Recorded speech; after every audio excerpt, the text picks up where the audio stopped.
You're listening to Living Beyond with Hope. Hey, that's me. Welcome to the podcast. This podcast is meant to help you realize you're more than a label, and you too can create a life you love despite it. Each week, we bring you tips and inspiring messages to help you take the positive steps in your health that will allow you to live beyond. Now sit back, relax, meal prep, or take a walk as you dig into today's topic with your host, a gal living her life to the fullest with type 1 diabetes, Hope Mangiafico.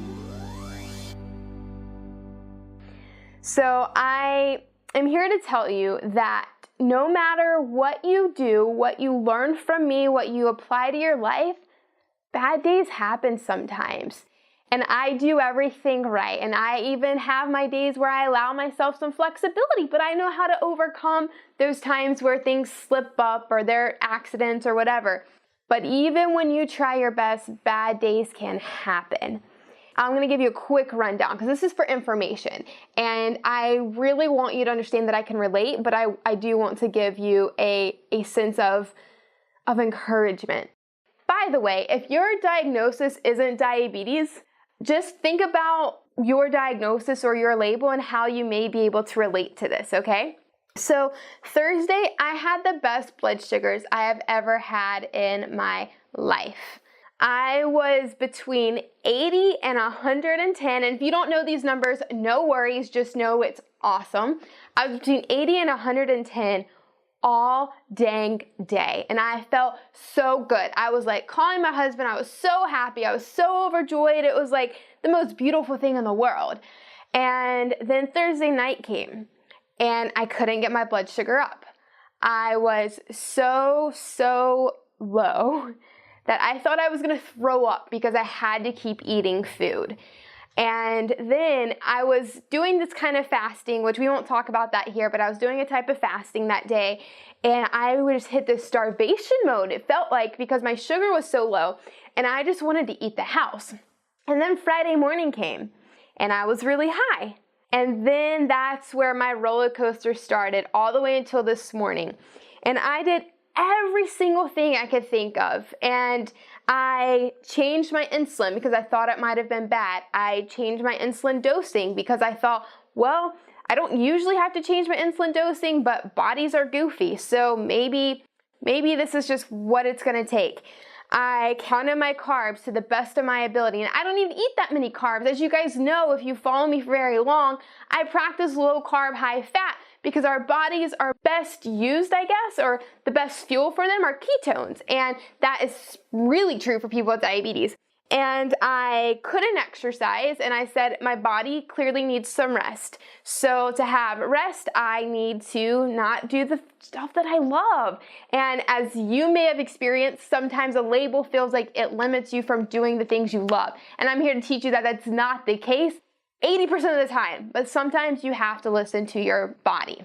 And I drank a ton of water, which, again, you guys know that I'm all about drinking water. So I was doing everything correctly, and I got to the point where I was crying. I was so upset, and this is a part of me that a lot of people don't see. My transparency matches my branding. My transparency shows who I am, and it shows that I understand what you go through, but I don't take you on these types of days with me, because I want to show you that you can overcome it. And thank goodness I'm here today in front of you, that I am better today, because I finally was like, after all of that and all that frustration and drinking my water and doing everything the right way, I finally decided to take a little bit of a leap of faith, and I just increased my insulin like crazy. And I have not taken this much insulin in a really long time. But it was like, okay, I just got to do it. If I have lows, well, it's going to happen. But at least being low, I can control it a little bit better than constantly being high, because I was so high, I couldn't get out of bed. Even this morning, I had to stay in bed until like 10 a.m. And I was so defeated. So I decided to increase my insulin significantly, and it's working. But I also decided that, or at least I think, that it could have been 4 factors. And now and a combination of 4 factors, which makes it even more challenging when you have any kind of diagnosis related to health, that sometimes you don't know the solution and you do everything in your power to figure it out. But just keep pushing is really what I can say to you. So I had 4 things, and this can apply to you. So think back, if you're going through a hard time right now and you don't know why, and you don't know why you're feeling the way you're feeling, why you feel so lost, why you feel so defeated, like going to the ER with high blood sugars and things just like feel out of control. Consider these 4 factors that I drilled mine down to and see if they can apply to you. So 1 was changing my routine. After Thursday, Friday, Saturday, Sunday, there was a shift in my routine. The past month, I've really gotten into the flow of things, and I have just been on top of the world. I've been on fire. But this weekend was a change in routine, and I don't think I handled it well. And I know that we all need to adjust to routines and adjust to changes, but I'm not going to pretend like I'm a master at adjusting to change. And while I can teach you the steps to do it, I can't help you do it. And just like I have to keep working through it myself. That being said, I think that was one of the factors, and it could be a factor for you depending on your label. Second is hormones. Now, hormones can be broken down into a bajillion things depending on your age, and it can also do with stress and stress that you may be going through. And that could be situations, that could be work, that could be anything in life can stress you out, really, which is crazy pants, right? So stress is a big factor in all things related to your health condition and increasing the issues that may come with it. And also, I decided that it must have been my insulin dosing, which had to do with those other 3 factors. Make sense? So whatever your label is, whatever your health condition is, think about, has anything changed in my routine or my lifestyle recently? Is it, for women, is it like a certain time of month, or am I just in a stressful stage of life right now? And then think, if you have to take medication to survive and thrive with your condition, so diabetes, like I cannot get off insulin, I would die. So is that what is affecting me? Or if you're on a medication and you're listening to me and I can help you get off of it, because not all of us have conditions that require medication. Just think, am I at a stage in my life where my condition, I'm not ready to get off the medication, but where I'm at right now, do I need to increase that dose? And it makes perfect sense. I agree. Now that I'm sitting back and reflecting, which I hope is what this conversation is doing for you, you realize like, oh, when I had to go to the ER, it was because I just had some really bad news about my family. And I didn't handle it well. I was extremely upset, and being upset, it gives like a whirlwind of stuff to my body, and that's probably what happened. Does it stink that you had this thought process and realization after the fact? Yeah, it does. I had 4 days of complete crappiness where I was so out of it, and I was so upset. But I'm happy to say that I'm out of it, and now that I'm out of it and I took the time to reflect, I can pass the information to you, and maybe, just maybe, I could hope and pray that this could help you figure out and prevent having an extended period of time where you face a lot of struggle. All in all, though, I will tell you that I still don't know exactly what caused it, and it's frustrating. It is absolutely frustrating, and there were tears. There was anger, and I had a sense of imposter syndrome, which I won't teach you about imposter syndrome at the moment. Maybe I'll share that at a different time, but imposter syndrome is something that I learned from a mentor of mine who is Nicole Walters, and she teaches on imposter syndrome. And I got to the point where I was like, how am I able to teach people how to live without limits, how to live beyond their label when my label is defeating me? And I felt like I couldn't serve people, that I was incapable, and I thought that this struggle meant my purpose was no more, and I was unable to serve you anymore. But the answer of that is no. It is not what it means, and as you can see, I mustered the courage to come out here and share this with you. So the struggle did not mean that I am not capable of serving you, because I know that everything that I teach, everything that I've implemented in my own life is something that will help you live beyond. And it just does not mean that you will forever and always be perfect, but there is a step and a process to get there. And that is my purpose. So thank goodness I am able to share that with you. Do not hesitate to kind of release the feelings that it's causing. That, if you're frustrated and you're upset, let it out, because containing it isn't going to help the situation. And you need to release those feelings and frustration and just let it happen. And most importantly, if possible, even if you feel like your spouse or a friend may not be able to fully grasp what you're going through, if they can, that's amazing. But it is hard for someone to really understand what your label puts you through on a day-to-day basis. Have that one person, ask them to, any time that you are feeling defeated, you are really feeling the struggles and the harsh realities of your label, to pour into you and to remind you that this too shall pass. And whether it is one day, a whole weekend, or if it is 2 weeks to a month long, it is just a little bit of time.